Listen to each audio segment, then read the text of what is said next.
जय श्री राधे कृष्ण साथियों। मैं भी कृष्णा ज्ञान सारा चैनल में आपका स्वागत करती हूँ। कैसे हैं आप? आपके अच्छे स्वास्थ्य और सुखद जीवन की मंगल कामना करती हूँ।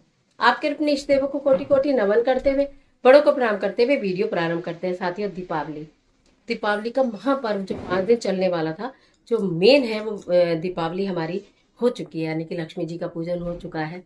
1 तारीख का दिन खाली है, फिर गोवर्धन पूजा होगी और फिर भाई दूज होगा। तो इस दीपावली को लेकर बहुत सारी वीडियोस हमने बनाई, बहुत सारी शेयर की, बहुत सारी चीज़ें आपने पालन भी की होंगी।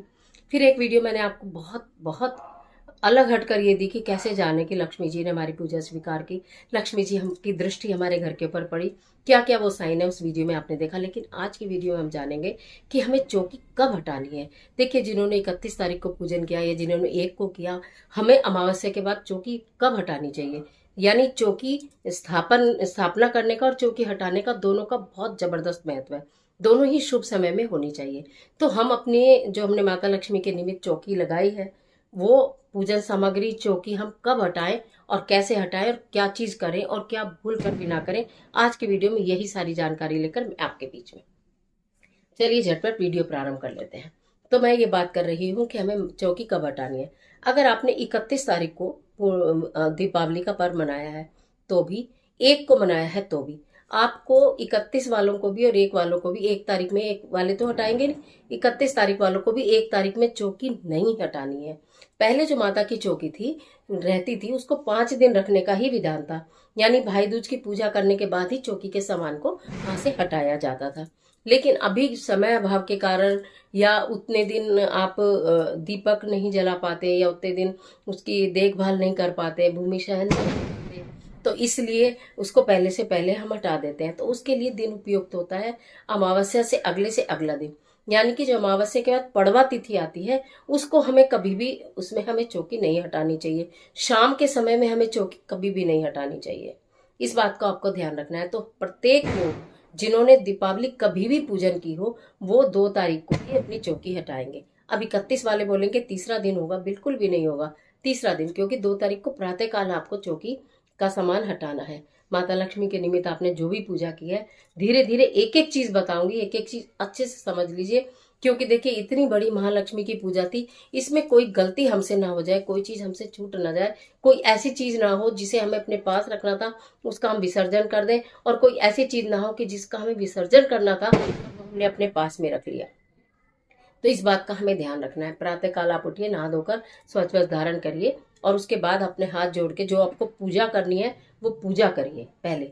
ठीक है, पूजा करिए। उसके पश्चात आपका सबसे पहले कलश की बारी आती है। अगर आपने कलश रखा है और कलश के नीचे आपने गेहूं या कि जौ या कि चावल, जो भी सामग्री रखी है, ठीक है, इस कलश के ऊपर आमतौर पर नारियल नहीं रखते हैं, परंतु अगर आपने रखा है तो वो नारियल प्रसाद स्वरूप ग्रहण नहीं करते, उसको जल प्रवाहित ही किया जाता है।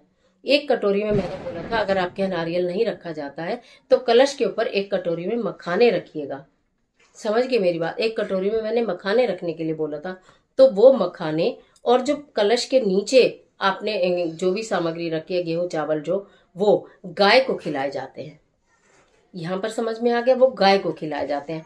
माता लक्ष्मी की पूजा करने के बाद आप, जब आप चौकी हटाएंगे, तो जितने भी फूल पुष्प माला आपने चढ़ाई है वो सब एकत्रित कर लेंगे। वो सब एकत्रित कर लिए। आपने जो फल चढ़ाए हैं वो एकत्रित कर लिए, क्योंकि जो उसका प्रसाद था वो तो आपने रात्रि में ले लिया।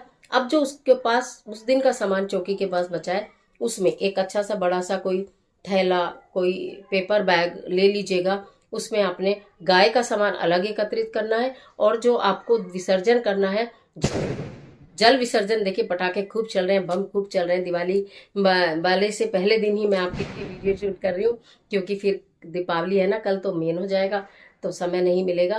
तो ये आपके लिए जानना बहुत जरूरी है कि आप कब करें, फिर आप परेशान हो जाएंगे। तो आपको मैं आपको फिर यही बता रही हूँ कि जो भी उसमें सामग्री है, खाद्य सामग्री, गाय को देनी है। जल विसर्जन करने के लिए, जल में विसर्जन करने के लिए मैं आपको बहुत कम बोलती हूँ, वो नहीं करना चाहिए। भूमि में विसर्जन करना चाहिए। अपनी पूजन सामग्री को भूमि में विसर्जन करना चाहिए। ठीक है। तो आपने जो खाद्य सामग्री, यानी कि जो गेहूं चावल या मखाने, या जो आपने फल चढ़ाए हैं उसमें, या कुछ ड्राई फ्रूट्स चढ़ाए हैं आपने, या कोई मिठाई भी चढ़ाई है, वो सारी एक जगह एकत्रित कर लीजिए। वो सारी गाय माता को खिलाई जाएगी। ठीक है।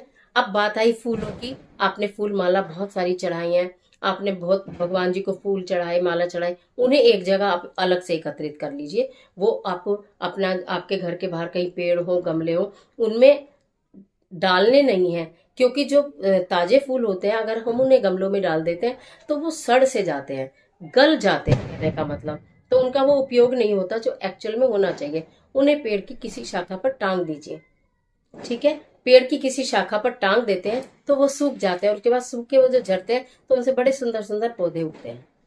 ये बात हो गई पूरी। अब आपने फल भी ले लिया, आपने फूल भी ले लिया, आपने मिठाई भी ले ली।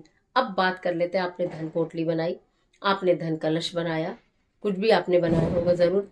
धन पोटली बनाई हो तो भी, धन कलश बनाया हो, कुबेर धन कलश मैंने आपको बनाया बनवाया तो बहुत चमत्कारी वो कुबेर धन कलश है। और उसके बाद मैंने बताया था जो नीचे लाल कपड़े पे आप कलश रखेंगे, फिर आप जब कलश उठाएंगे तो वो लाल कपड़ा कलश के ऊपर ढक देंगे, कलावे से उसके मुख को बांध देंगे, क्योंकि जितने दिन आपने पूजा की उतने दिन उसका मुख खुला हुआ था, उसके अंदर टोटल पावर, टोटल एनर्जी उसके अंदर आ रही थी, ठीक है। फिर हमने उस सारी एनर्जी को एकत्रित करके उसे बंद कर दिया, और घर के उत्तर पूर्व दिशा में हमने उसको कहीं ना कहीं ऊंचे पे स्थापित कर दिया, ठीक है।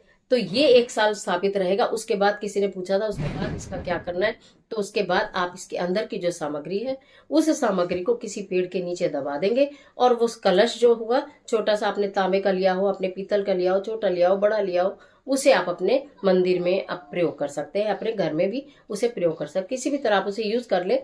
जल देने के भी काम ले सकते हैं, वो बिल्कुल पवित्र ही है, वो बिल्कुल शुद्ध ही है, उसे आप किसी भी तरह यूज कर लेंगे। फिर उसके बाद बात ये आती है कि आपने वो धन अगर पोटली बनाई है तो धन पोटली माथे से लगाकर आप अपने धन क्षेत्र में स्थापित कर देंगे। चांदी के आपने कॉइन अगर चढ़ाए हैं, या आपने कुछ उसमें चांदी के कॉइन चढ़ाए हैं, वो भी आप अपने पास रख लेंगे। पान के पत्ते चढ़ाए हैं, अगर आपने सुपारी चढ़ाई है, लौंग चढ़ाए, पान के पत्ते का भी मैंने शॉर्ट वीडियो आपको शायद पीपल के पत्ते का उपाय बताया, वो तो वहीं की वहीं करना है।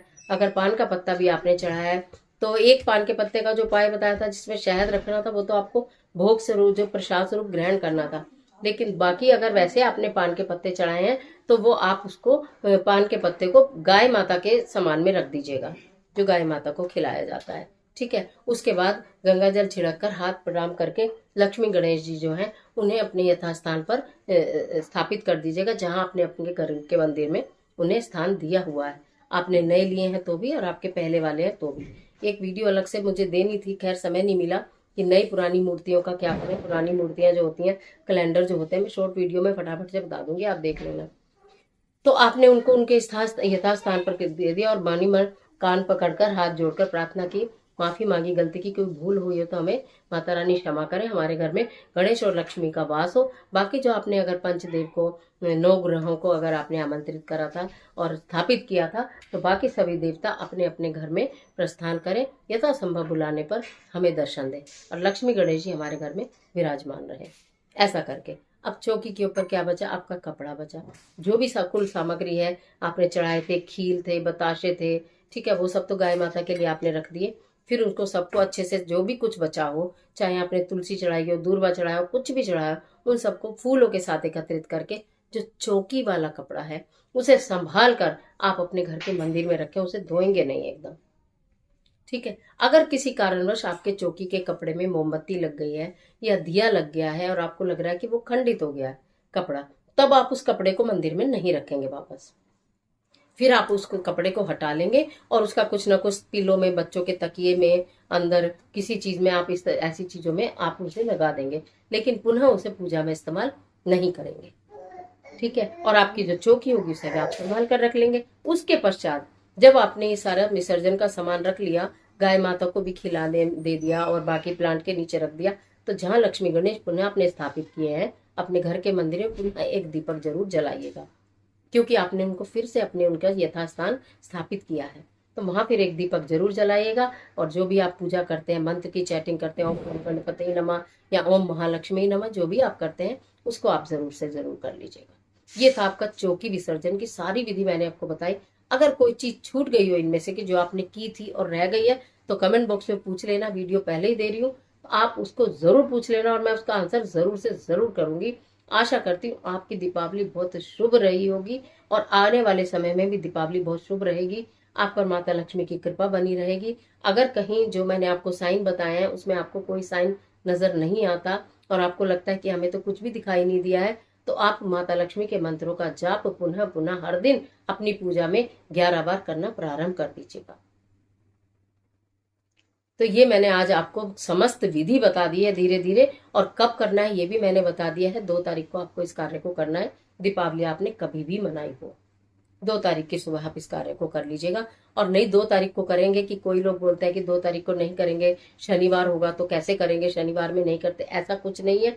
शाम को नहीं करते हैं, ठीक है। और अगर आपको ऐसा लगता है तो फिर आप भाई दूज वाले दिन कर लीजिएगा। फिर भी 1% ऐसा होता है कि आप जहाँ रहते हैं आपके परिवार में किसी में कुछ ऐसी परंपराएं, कुछ प्रथाएं महिलाओं ने बनाई हुई होती है या बनाई पिछली चली आ रही होती है जिनको फॉलो करना होता है, तो उस ऐसी कंडीशन में आप फिर जो 3 तारीख है जिस दिन भाई दूज है उस दिन फिर आप उसको अपनी चौकी को हटाइए। हटा सकते हैं, 2 को भी हटा सकते हैं, 3 को भी हटा सकते हैं, लेकिन विधि वही है जो मैंने बताया। सामग्री का क्या करना है ये मैंने बता दिया, क्या आपको अपने पास रखना है मैंने बता दिया, क्या आपको गैया माता को खिलाना है ये बता दिया। जो जल विसर्जन ना करें तो अपने घर की क्यारी में कहीं ट्री लगे हो वहां पर उसके नीचे ही थोड़ा सा खोद कर उसमें थोड़ा गंगा जल डालिएगा, थोड़ा अक्षत डालिएगा, एक पुष्प डालिएगा, और उसके बाद उस सामग्री को डालकर मिट्टी से ढक दीजिएगा, थोड़ा सा जल चढ़ा दीजिएगा, हो गया विसर्जन।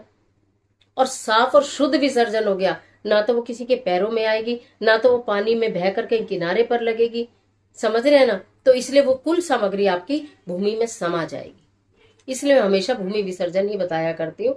आपने अगर मेरी प्रीवियस वीडियोस भी देखी होंगी। तो आज के लिए इतना ही, इजाजत दीजिए। आशा करती हूँ ये वीडियो निश्चित आपके लिए बहुत उपयोगी साबित होगी। मिलती हूँ एक और जबरदस्त वीडियो के साथ। तब तक हंसते रहिए, मुस्कुराते रहिए, अपना और अपने अपनों का ख्याल कीजिए। वीडियो अच्छी लगे तो लाइक कीजिए, फ्रेंड्स के साथ शेयर करना बिल्कुल मत भूलिए, और कमेंट बॉक्स में अपने इष्ट देव का स्मरण जरूर करिए। ईश्वर आपकी मदद करे।